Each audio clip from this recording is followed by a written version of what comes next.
Hello नमस्कार दोस्तों, एक बार फिर से स्वागत है आपका आपके अपने इस यूट्यूब चैनल माइंड कोच पर। दोस्तों, किसी कारणवश मैं इस चैनल पर वीडियो अपलोड नहीं कर पा रहा था और आज हम पढ़ेंगे इस चैनल के अंदर युग्मक स्थानांतरण। इससे पहले हमने पढ़ा था जनन किसे कहते हैं। तो आज जो हम पढ़ने वाले हैं युग्मक के बारे में। युग्मक जो होता है उसके बारे में पढ़ेंगे।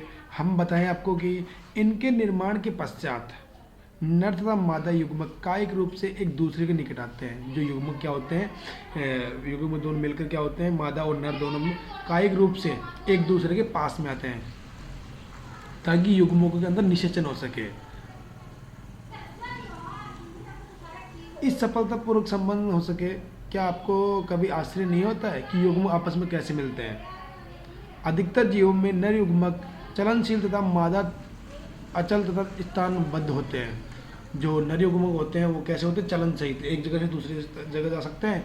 लेकिन जो मादा होते हैं वो अचल होते हैं, मतलब एक जगह ही रह पाते हैं। वो एक से दूसरी जगह स्थान नहीं, एक से स्थान से दूसरे स्थान पर नहीं जा सकते। बल्कि जो नर युग्मक होते हैं वो एक स्थान से दूसरे स्थान पर जा सकते हैं। जैसे मैं आपको अगर चित्र डायग्राम में समझाता चाहता हूँ, जैसे मान लो ये आपका एक तरीके से नर युग्मक है, तो ये क्या करेगा, उड़ के इस पर जाएगा और जो मादा युग्मक होता है वो एक जगह ही रहेगा।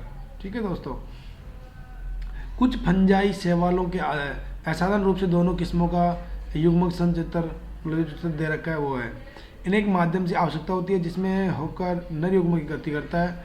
अधिकांश साधारण पादपों में जैसे शैवाल, ब्रायोफाइटा तथा टेरिफाइटा में जल के माध्यम से होता है। मतलब जो इनके अंदर जो जल में जो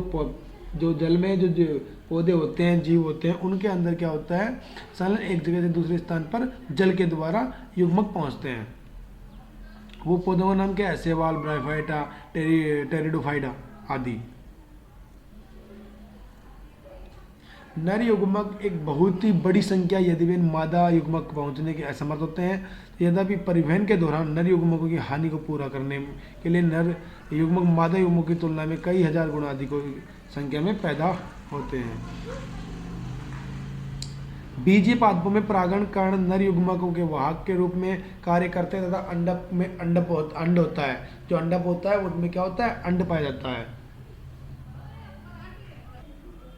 दोस्तों, आपको बता दें कि जो बीजीय पादप होते हैं उनमें परागकण नर युग्मकों के वाहक के रूप में कार्य करते हैं। जो बीजीय पादप होते हैं, जिन पौधों में बीज लगता हो, उन पौधों में जो परागण होते हैं वो नर युग्मकों के वाहक के रूप में कार्य करते हैं तथा अंडकों में अंड होता है।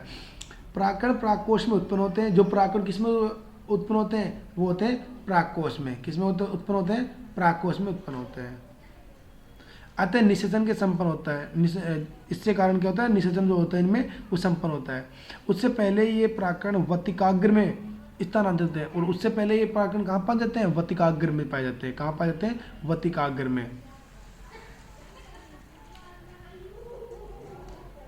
द्विलिंगियों में स्वतः निषेचन पादपों में जैसे मटर में परागणों का वतिकाग्र पर स्थान अपेक्षाकृत सरल होता है, क्योंकि इनमें परागकोश तथा वतिकाग्र एक दूसरे के निकट स्थिर रहते हैं।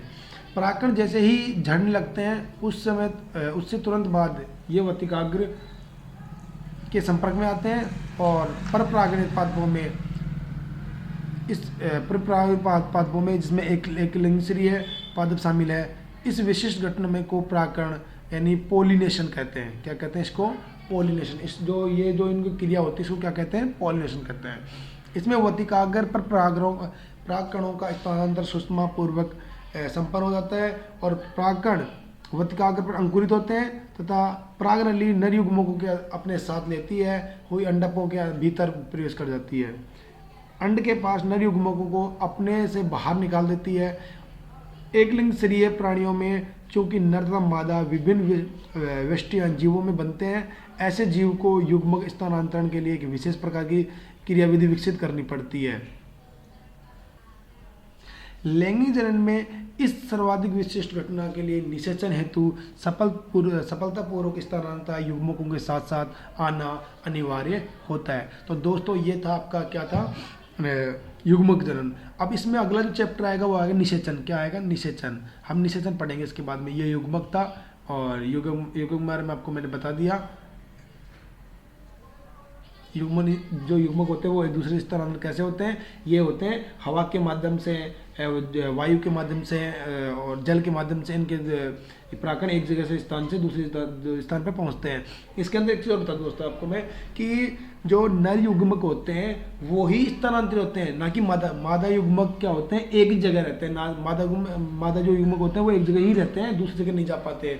जो नर युग्मक होते हैं उनकी संख्या अधिक होती है, क्योंकि ये एक जगह से दूसरे स्थान पर पहुंचने तक आधे ज़्यादातर नष्ट हो जाते हैं। इस कारण ये बहुत ज़्यादा संख्या में होते हैं अंड इनके, लेकिन वो बहुत कम संख्या में बच जाते हैं जब तक निषेचन होता है तब तक। तो इसमें जो अगला पार्ट चैप्टर है वो अपना क्या है? निषेचन। क्या पढ़ेंगे हम इसके अगले चैप्टर को? निषेचन के बारे में पढ़ेंगे।